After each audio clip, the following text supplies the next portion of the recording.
52절부터 56절까지, 그 다음에 63절에서 65절까지 한 절씩 교독하시겠습니다. 여호와께서 모세에게 일러 가라사대 이 명수대로 땅을 나누어 주어 기업을 삼게 하라.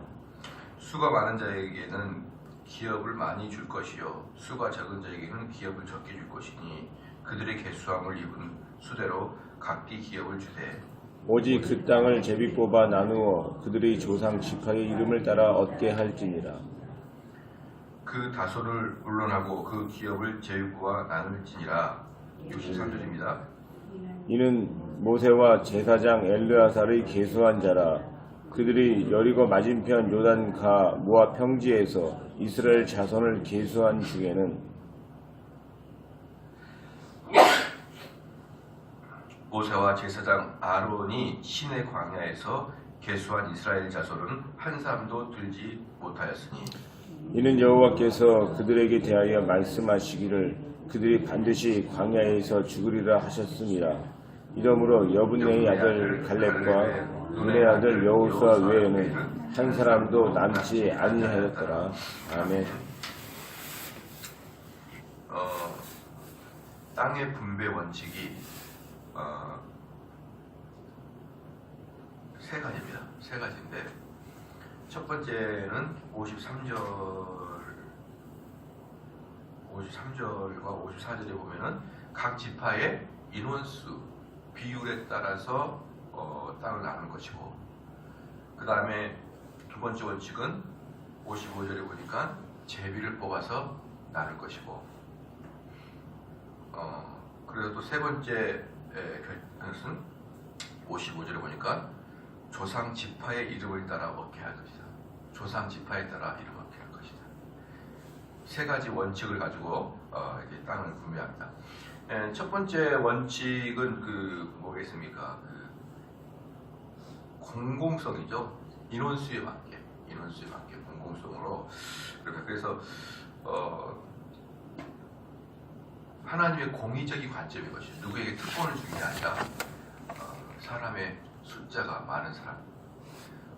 그러니까 얼마나 바른 것이죠. 예를 들어서 같은 우유가 있다 그래도 아이가 많은 집에게는 우유를 더 많이 주고, 그 다음에 청소년이 많은 경우에는 뭐 다른 걸 더 많이 주고, 이런 식으로 좀 분배를 해야지. 동일하게 분배한다고 해가지고 한 집마다 우유를 3통씩 주고 그런 이상하잖아요. 그건 그 집의 상황에 맞게 이렇게 재분배를 해주는 것이 공공성이지 않습니까? 여기서도 보면은 숫자에 맞게 비율적으로 이렇게 땅을 분배해주고, 그런데 이제 땅의 넓이는 숫자에 맞게 분배를 해주는데 어떻습니까? 땅의 위치는 만약에 협의를 해서 위원회를 만들어서 땅의 위치를 정한다. 아마 지금까지 협의가 안 돼 있을 거예요. 지금까지. 뭐 수천 년이도 협의가 안 되는 거예요.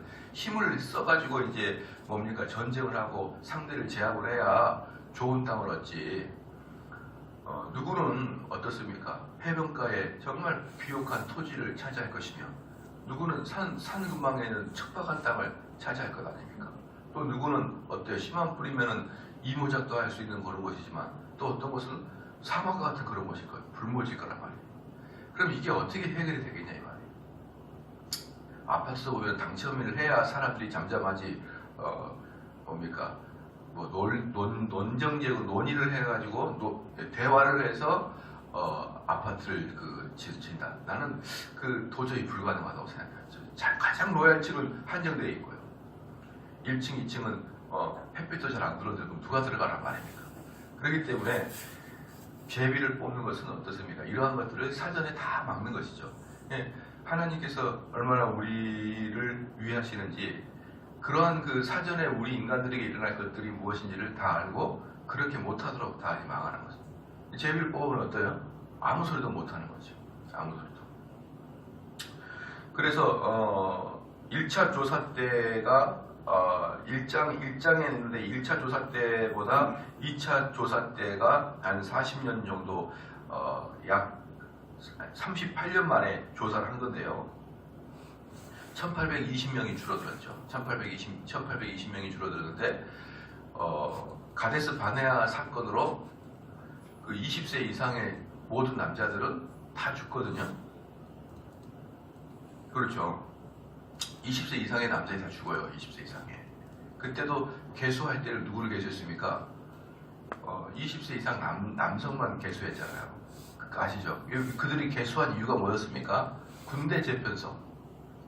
군대를 편성하기 했기 때문에 20세 이상 남성만을 조사했단 말이에요.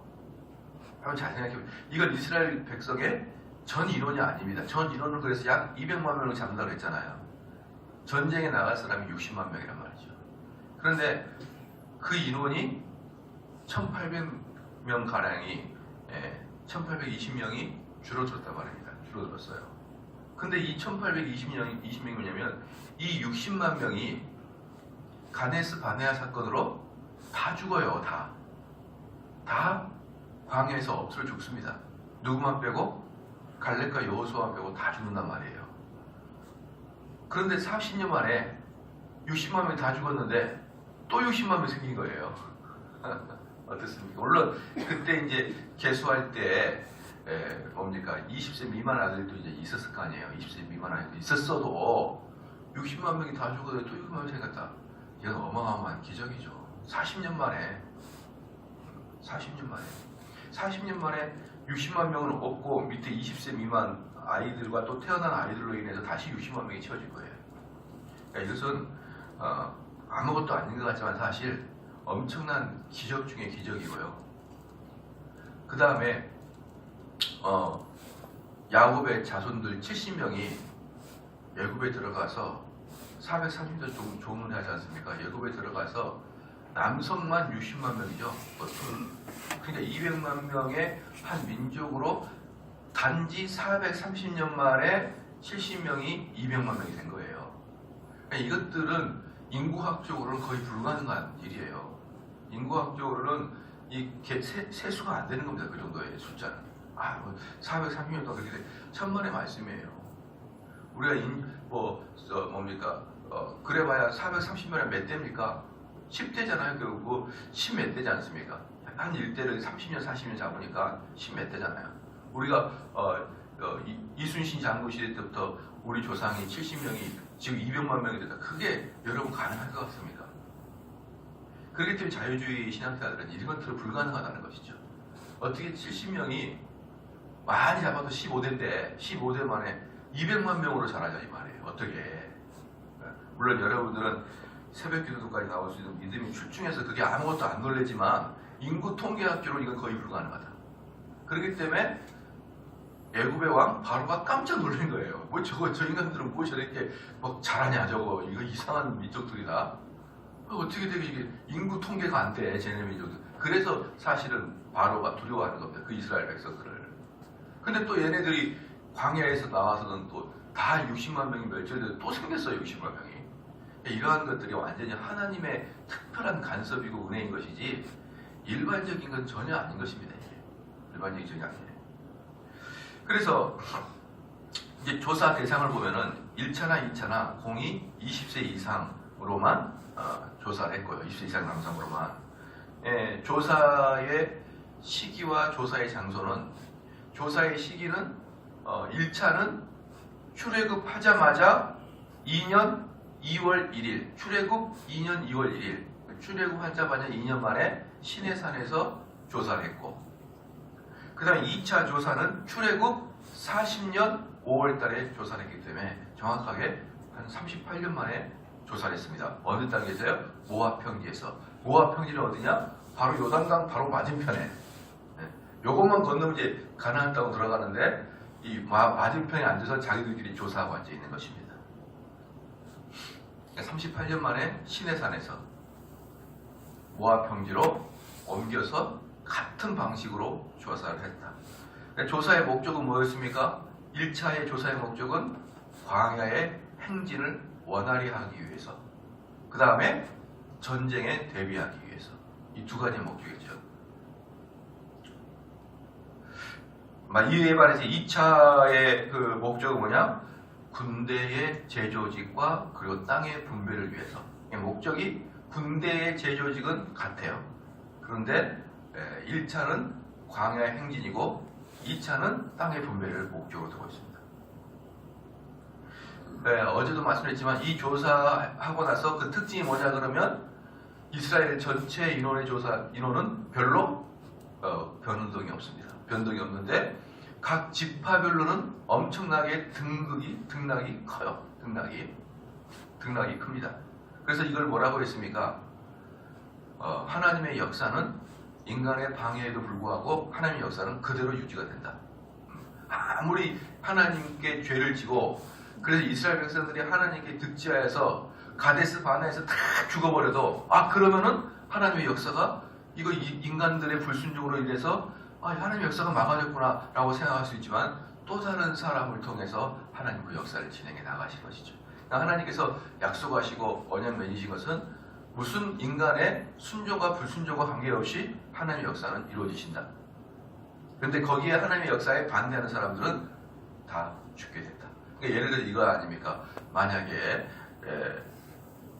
베드로가 열심히 그런데 바울이 하나님의 복음을 전하지 않았으면 하나님 예수 그리스도의 은혜로 구원받는 그 참된 복. 그러니까 예수님께서 말씀하시는 그 복음서만 딱 가지고는요. 복음서만 딱 가지고는 은혜 교리나 뭐 이런 것들을 정확하게 후대들이 발견해내기 어려워요. 딱 거기서 뽑아서. 바울이 있었기 때문에 그 은혜로 교리를 딱 끄집어낼 수 있었던 겁니다. 바울이 엄청난 천재거든요.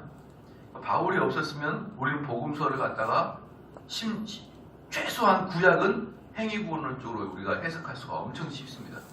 근데 바울이라는 분이 있었기 때문에 그 은혜 교리의 틀을 가지고 뭘 하고 있는 것이죠?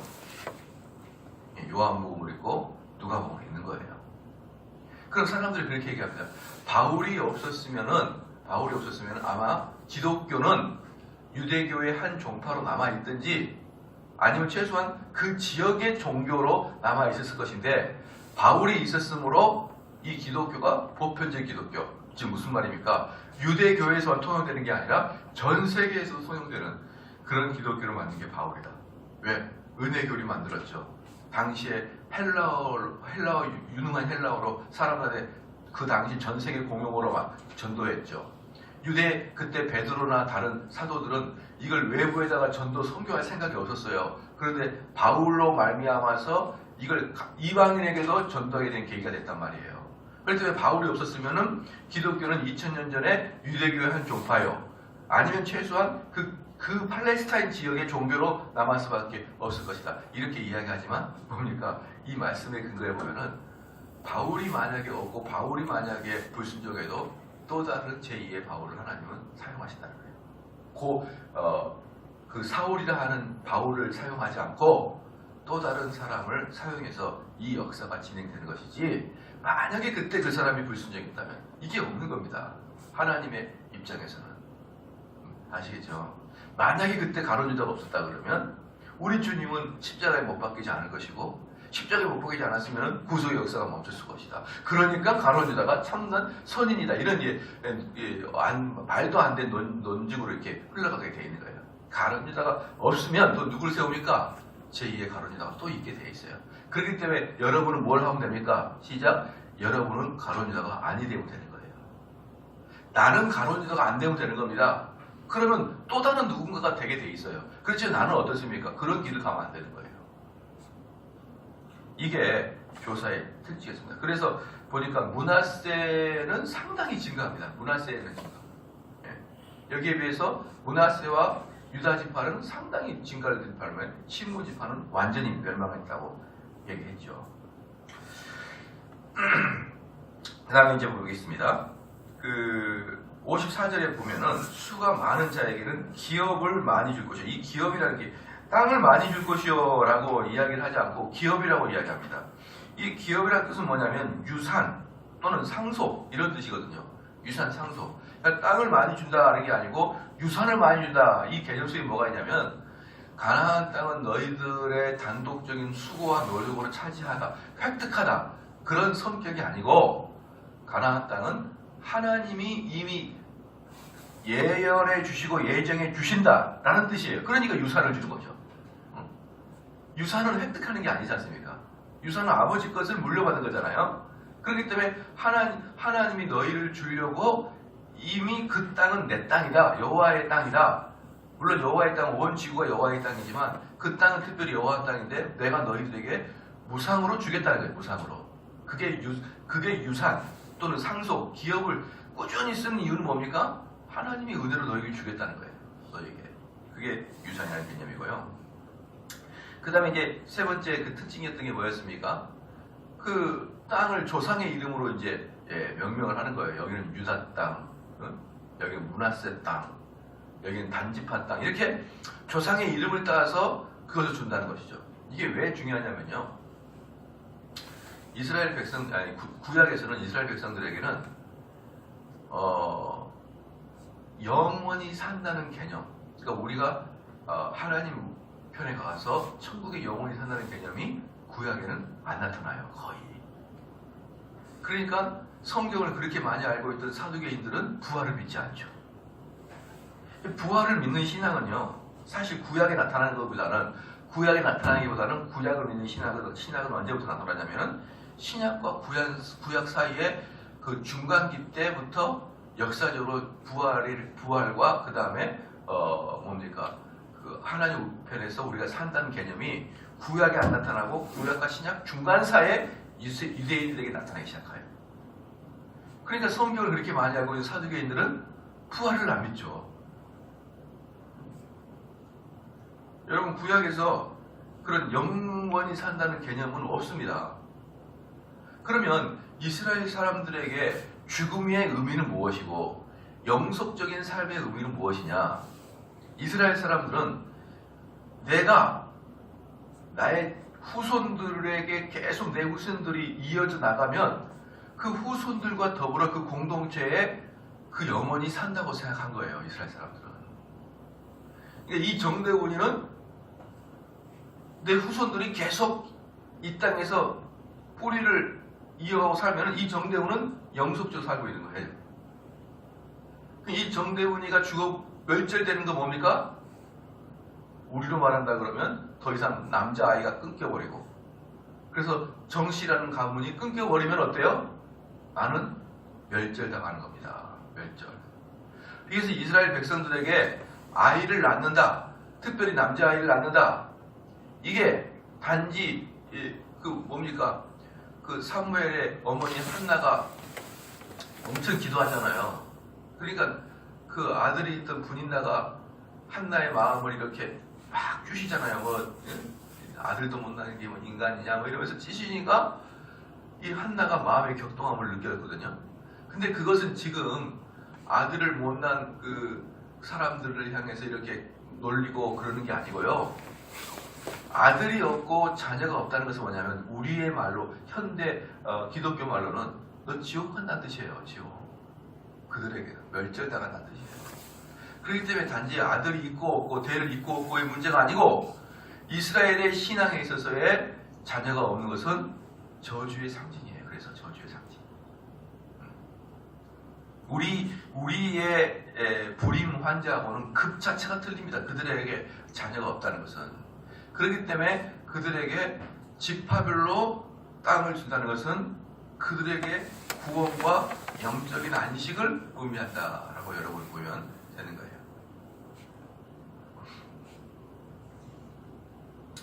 그리고 그래서 이제 뭡니까? 명수를 줬고 그 다음에 세 번째 조사의 그 방식중에 했던 가족별로 조상의 이름을 따서 지역을 택고 그 다음에 하나는 제비뽑기죠. 이 제비뽑기는 확정된 그런 공식이 아닙니다. 가끔 때에 따라서 하나님께서 그런 제비뽑기 사용하시지 이게 공식적인 어떤 게 아니라 이 말이에요. 확정적인 제도가 아니라 이 말이에요. 그래서 구약에서 사울왕을 뽑을 때 어땠습니까? 사무엘이 각 지파 사람을 다 모았습니다. 모아서 제비를 뽑아보니 첫 번째 뽑으니 베냐민 지파에 나왔고 두 번째 베냐민 지파에서 또 제비를 뽑으니 마드리 가족이 나왔고 마드리 가족 중에 제일 뽑으니 기스의 아들 사울이 뽑혀가지고 뭐가 됩니까? 왕이 초대하게 되잖아요. 구약에서도 제비 뽑는 것은 많이 나타나지 않지만 나타났었다. 신약에서 나타났습니까? 나타났었다. 가룟 유다의 그 공석을 위해서 누구를 가룟 유다의 공석을 위해서 마띠아라는 제자를 사도로 채용하게 될 때 제비를 뽑았어요. 그런데 이것은 뭡니까? 공식적인 제도는 아니에요. 그래서 지금 어떻습니까? 성경이 완성되고 성령이 우리 마음을 주셔서 양심의 자유를 따라서 우리가 그 일을 선택하면 되는 거죠. 이제는 옛날에 이 제비를 뽑는 게 참 우리가 목사님도 참 좀 생각을 해봐야 된다. 하도 그 총회에서 뭡니까? 총회에서 부총회장이 되면 그 다음 연도는 자동적으로 총회장이 되는 거예요. 그렇기 때문에 어려운 게 뭡니까? 부총회장 자리가 제일 어렵거든요. 부총회장이 되면은 근데 이 부총회장이 될 때 경쟁이 심한 거죠. 그럴 때 뭐가 하냐면은 선거 비용을 어떤 사람들은 10억을 쓰는 사람도 있었어요. 10억을. 그래서 이렇게 하면 안 되겠다 해서 제비를 뽑은 거죠. 그래서 속으로 저는 참 무지하다. 무지하다. 그런다고 해서 제비를 뽑는 게 그건 한 시대에 하나님께서 주신 거고 지금은 어때요? 우리가 우리의 양심을 따라서 투표를 제대로 하면 되는 거예요. 근데 그걸 또 제비를 뽑아가지고 한 몇 년 하더니 이것도 아닌가 하면서 그냥 또 이렇게 우야무야 했던 기억이 있어요. 근데 여러분 뭡니까? 그 제도상으로 지금 그 총회에서 부총회장을 뽑을 때는 후보들이 돈을 쓸 수밖에 없는 제도예요.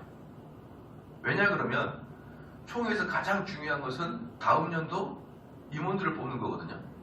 임원들을 뽑는 건데 각 처에서 사람이 올 때 그 사람들의 교통비와 한 끼나 두 끼의 식사를 제공해 돼 있어요. 그 총회장 후보들이. 그럼 몇 명이 옵니까? 보통 1000명씩 와버려요. 그럼 1000명이 넘습니다. 그분들 교통비하고 그 밥값만 제공해도 1억은 금방 나올 거예요. 한 번만 딱 해도. 그러니까 이제 이런 그 제도를 차라리 고치면은 모르겠는데 원래부터 이런 총회나 노회를 하게 되게 되면은 그 총회나 노회에서 그 경비를 지급하게 돼 있어요. 원래 장로교회 그 스코틀랜드부터 그렇게 됩니다. 그래서 지금도 미국 같은 게 보니까 미국은 정말 좋더라고요. 그 어떤 장로교 노예를 갖다가 샌프란시스코에서 한다. 그렇죠. 그럼 저기 워싱턴에 있는 사람한테 비행기 값하고 숙박비를 다 보내요. 노예에서. 이렇게. 그럼 그가 3박 4일 동안 체류비까지 다 보내면 가서 그게 원래 정통적으로 그래요. 그렇기 때문에 그럼 노예가 돈이 많냐? 때로는 없을 때가 있거든요. 그럼 누가 합니까? 그때 노예장이 되는 사람이 그 경비를 지원하는 이런 일들이 오랫동안 돼 있었기 때문에 그 사람이 총회장 후보로 왔다가 몇 억을 썼다. 이것은 막 뒤에서 돈을 주고 그러는 게 아니에요, 사실. 근데 그것을 막 과장해서 보도해가지고 막 뭔가를 부회장 하기 위해서 돈을 막 쓰는 것처럼 그런 사악한 일은 안 했으면 좋겠어요. 원래 제도 자체가 그런 임원, 특별히 부노예하게 되는 사람들이 돈을 쓸 수밖에 없는. 저희 노예는 서로 노예장을 안 하려고 그래서 돈을 받고 할 수 있는 거예요. 하도 안 하려고 해서 제가 2년 연속 노회장이 되는 이유가 네가 해라 그냥 너가 해. 우리한테 오지 못하게 그런 느낌 있잖아요. 청년부 회장 그만하고 싶은 느낌. 이런 식이기 때문에 아무것도 아닌데 이제 큰 노예 같은 경우 막 그런 경우는 다 이렇게 좀 비슷합니다. 그렇죠. 그 다음에 이 57부터 62절까지 뭡니까? 레위 지파의 인구 집계를 했어요. 많은 지파 중에 특별히 레위 지파였는데 이 레위 지파는 1차 때보다 2차가 1차 때 22,000명인데 2차 때는 23,000명이에요. 1,000명 정도가 증가했죠. 여기서는 20세 이상이 아니라 1개월 이상의 남자. 왜 그랬다 그랬죠? 1차 인구조사 때 이야기 말씀을 드렸는데 왜 20세 이상이 아니라 1개월 이상의 남자였죠? 이들은 군대에 편성이 안 되니까. 이들은 군대에 편성이 안 됩니다. 레위 지파는 그리고 땅을 분배받지 못한다. 레위 지파는 어떻게 산다? 각 지파별로 레위 지파들이 사는 지역을 따로따로 만들어준다. 각 지파별로. 레위 지파만이 사는 그런 그 유산은 없다. 그리고 이들은 경작지가 없고 사회에서 일하지 못하고 뭐만 한다? 성전을 지키면서 성전을 사는데 레위 지파들이 살아가는 근거는 11조를 통해서 그걸로 살아가게 하나님이 법적으로 정해놨다. 그렇기 때문에 이 11조의 개념, 기본 개념을 알게 된다 그러면 당연히 11조는 폐지되지 않았죠. 11조는 모든 사역의 밑거름이 될 수 있도록 하나님이 법으로 정해놓은 것이에요.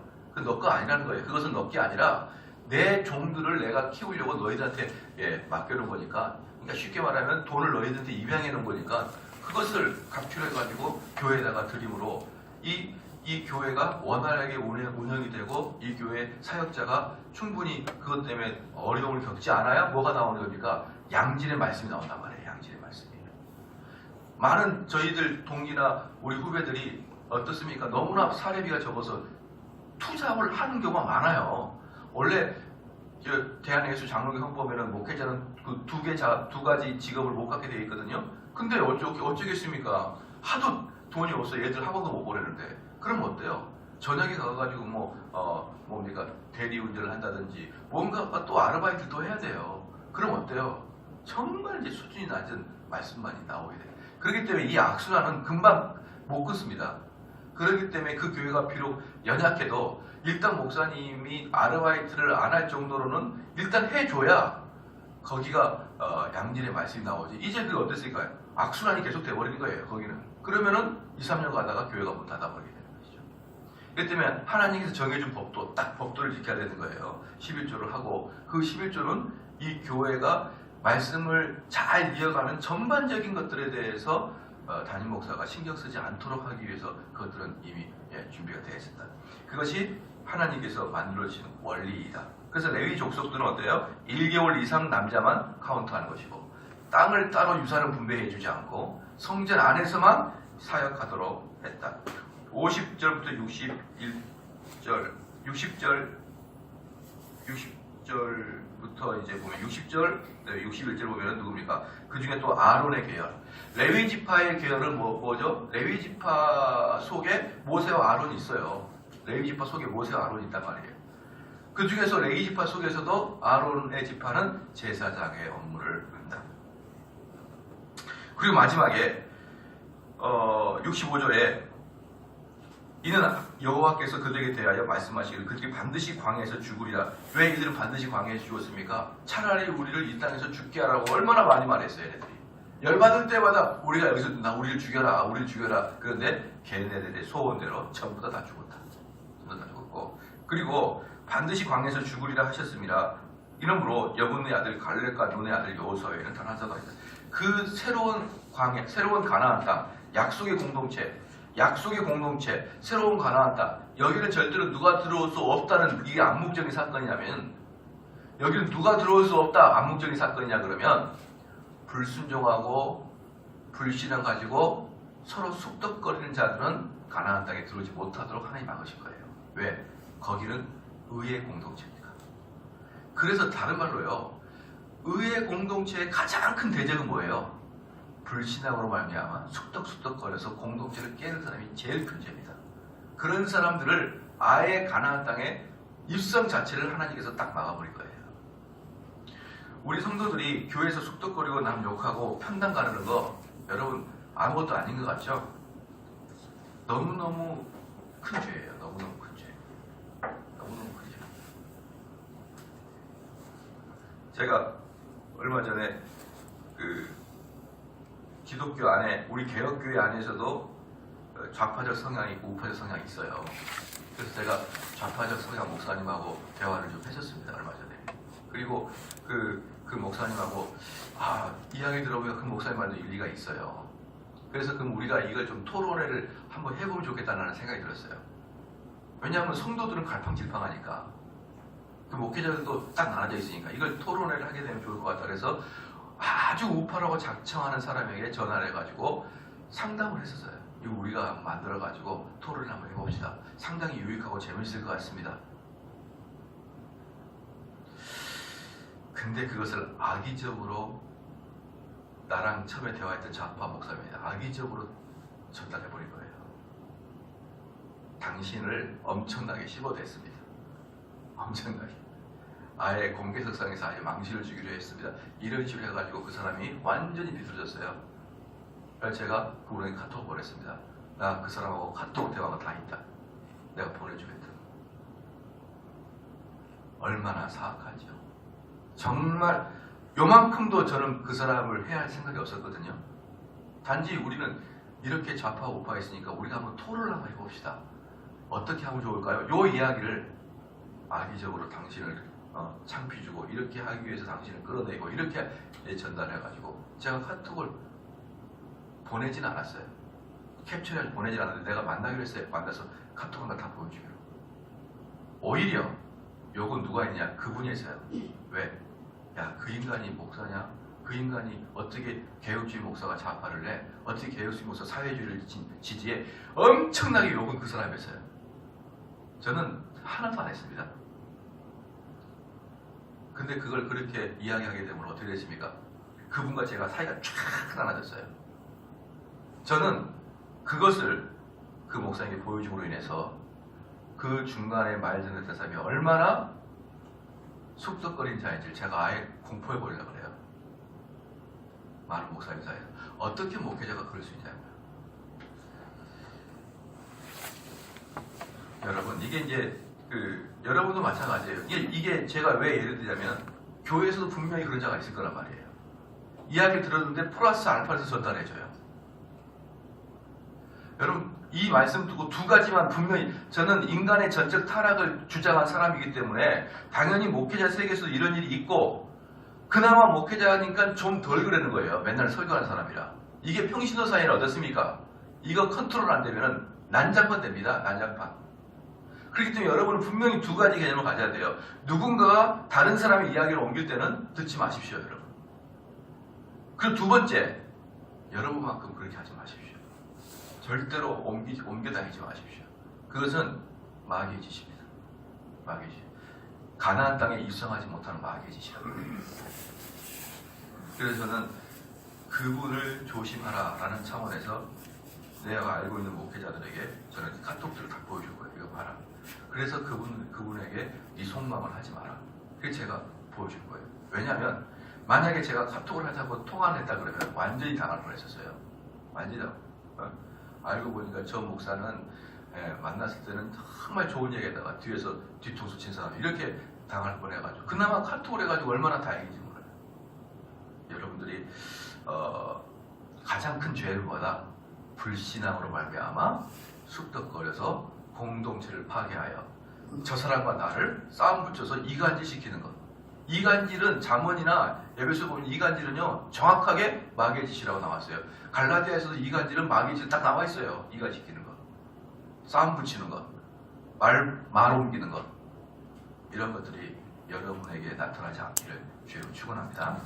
기도하겠습니다.